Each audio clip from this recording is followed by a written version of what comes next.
Good morning student.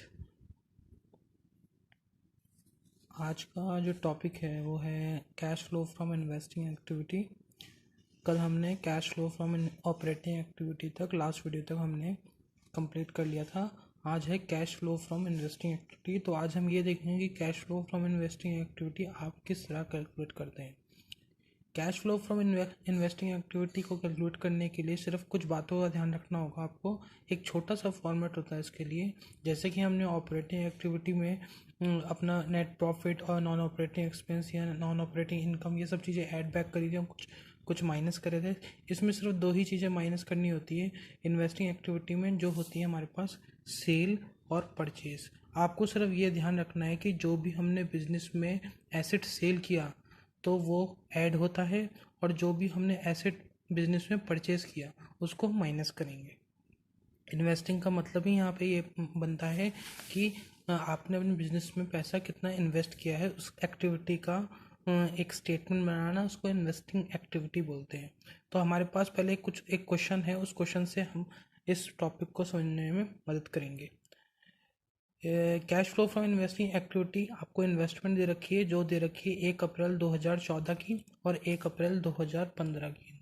जो कम वाला होगा ईयर, यानी जैसे 15 से 14 वाला है, उसको हम प्रीवियस ईयर मानेंगे यानी ओपनिंग, और जो एंडिंग होगा उसको हम क्लोजिंग मानेंगे। तो इन्वेस्टमेंट यहाँ पे हमारे पास है 1,02,000 और इन ओपनिंग का और क्लोजिंग का इतना है। ऐसी आपके मशीन भी है ओपनिंग क्लोजिंग, ऐसी आपके प्रोविजन फॉर डेप्रिसिएशन भी कुछ इन्फॉर्मेशन दे रखी है और कुछ एडजस्टमेंट भी दे रखी है, जिसमें लिखा है during the year the company has sold 40% of its investment held in the beginning of year at a profit 25,000। तो हमारे पास 25,000 का प्रॉफिट है, तो इसमें इन्वेस्टमेंट जो है बिगनिंग ईयर का 40% सेल हो रहा है, और उसके साथ उसमें प्रॉफिट भी इंक्लूड हो रहा है 25,000 का। इसके बारे में हम एक्सप्लेनेशन जानते हैं इसके बारे में एक्सप्लेनेशन कि हमें कौन सी चीज़ कहाँ आएगी, यानी सेल कहाँ आएगी और परचेस कहाँ आएगी। तो सबसे पहले हम इन्वेस्टमेंट की बात कर लेते हैं। इन्वेस्टमेंट हमारा भी एक एसेट है, मशीनरी भी एक एसेट है। तो पहले इन्वेस्टमेंट में अगर सेल कुछ हो रहा होगा तो हमें सेल वैल्यू में लिखना होगा, अगर परचेज हो रहा होगा तो परचेज वैल्यू में लिखना होगा।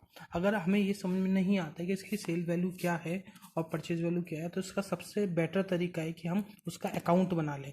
तो मैंने यहाँ वर्किंग नोट में उसके अकाउंट बना रखे हैं, जिससे हमें ईजिली तरीके से क्लियर हो जाएगा कि हमारा सेल अमाउंट कौन सा है और परचेज अमाउंट कौन सा है। बस आपको ध्यान रखना होगा फॉर्मेट। सबसे पहले हमने इन्वेस्टमेंट अकाउंट बना लिया वर्किंग नोट पे, और आप देख रहे हैं बैलेंस ब्रॉट डाउन 1,02,000, वो इसका ओपनिंग वाला है, जो कि यहाँ लिखा है 1,02,000 और क्लोजिंग लिखा है 84,000। तो ये रहा ओपनिंग, सबसे पहले हमने यहाँ लिख दिया और क्लोजिंग अपना यहाँ लिख दिया। ठीक है, देन सेल वैल्यू इधर आती है, और ऑब्वियसली जब सेल इधर आएगी तो परचेज इधर आएगी, प्रॉफिट इधर आता है और लॉस इधर आता है। ये कुछ बातें ध्यान रखनी होगी। सेल इधर आती है, परचेज इधर आती है, प्रॉफिट इधर आता है, और आपका जो लॉस इधर आता है। तो क्वेश्चन में एडजस्टमेंट में नीचे इन्वेस्टमेंट में प्रॉफिट भी दे रखा था 25,000 रुपये का, तो प्रॉफिट को हमने प्रॉफिट की जगह पे लिख दिया, अगर लॉस होता तो यहाँ पे लिख देते उसको। और सेल हमें बता रखी थी कि 40% सोल्ड हो रही है, आप क्वेश्चन में देख सकते हैं कि 40% सोल्ड हो रही है हमारी सिर्फ, और उसमें प्रॉफिट भी इंक्लूडिंग है।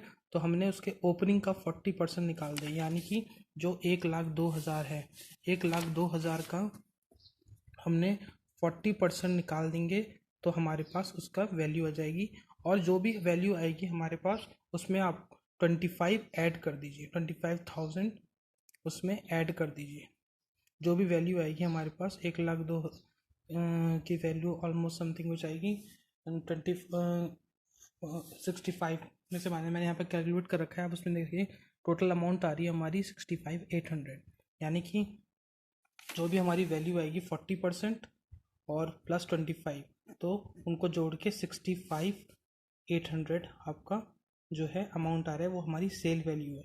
ये प्रॉफिट को 25,000 को हमने इसमें क्यों जोड़ा, क्योंकि आप सब जानते हैं कि सेल वैल्यू जो भी होती है उसमें प्रॉफिट इंक्लूडेड होता है। जब भी आपको सामान खरीदते हैं तो उसमें जो सेलर होता है उसका प्रॉफिट इंक्लूड होता है ना, ऐसे ही यहाँ पे जो इन्वेस्टमेंट है उसमें सोल्ड करिए 40%, इसमें 25,000 इंक्लूड है, इसलिए हमने सेल वैल्यू में उसको इंक्लूड करके लिखा है।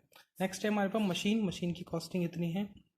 डेप्रिसिएशन लग के 7200 हुई और सोल्ड कर दिया हमने 6000। इसका भी उसमें सेल वैल्यू निकालनी है तो हम इसमें से जान लेंगे इसका अकाउंट बना के। मशीनरी का जो ओपनिंग बैलेंस था वो था ये 1,20,000 और क्लोजिंग था ये रहा। तो ओपनिंग हमने अपनी जगह पे लिख दिया, क्लोजिंग अपनी जगह पे लिख दिया। डेप्रिसिएशन इधर आता है। डेप्रिसिएशन पिछले क्वेश्चन में था नहीं, इस क्वेश्चन में है डेप्रिसिएशन। अगर क्वेश्चन में एसेट पे लगा हुआ हो तो इसको क्रेडिट साइड ही लिखेंगे। सेल वैल्यू आपको पता ही है कि क्रेडिट साइड होती है, इसमें भी क्रेडिट साइड आ गई। सेल वैल्यू क्वेश्चन में 6,000 रुपये दी थी तो हमने 6,000 रुपये लिख दी और डेप्रिसिएशन 7,200 7,200 लिख दिया। देन फिर उसके बाद हमें क्वेश्चन में प्रॉफिट कैसे निकाला है हमने। प्रॉफिट निकालने के लिए आपने क्या करा है कि जो हमारी कॉस्टिंग है 12,000 रुपये की, 12,000 रुपये की कॉस्टिंग है मशीनरी कॉस्ट। इसमें सेल वैल्यू प्लस डेप्रिसिएशन जोड़ के जो भी हमारी वैल्यू बनेगी उसमें से आप 12,000 को माइनस कर दीजिए, यानी 7,200 और आपका 6,000 तो 13,200 होगा। 13,000 12,000 में से 13,200 माइनस करेंगे तो आपको जो है 1,200 रुपये का प्रॉफिट हो रहा है। यानी कि आपने 12,000 रुपये की कोई चीज़ खरीदी थी, इसको बेच दिया आपने 13,200 में। सेल और डेप्रिसिएशन इंक्लूड करके वैल्यू आएगी तो बेच दिया आपने 13,200 में, तो हमें 1,200 का प्रॉफिट हो गया। तो वही प्रॉफिट हमने यहाँ दिखाया 1,200 रुपये का, तो यहाँ से चेक कर सकते हैं जो मैंने करके बताया है। और अब फिर सबको ऐड करेंगे और जिस इधर बैलेंसेस आएगा, जो बैलेंसेस आएगा वो ये हमारी परचेज वैल्यू होगी। तो हमें ध्यान रखना है कि परचेज हमें इस तरह निकालनी है और सेल हमें क्वेश्चन में गिवन है तो परचेज इस तरह निकालनी है। अगर परचेज क्वेश्चन में गिवन होती है तो सेल निकालनी होती है और वो इधर निकलती।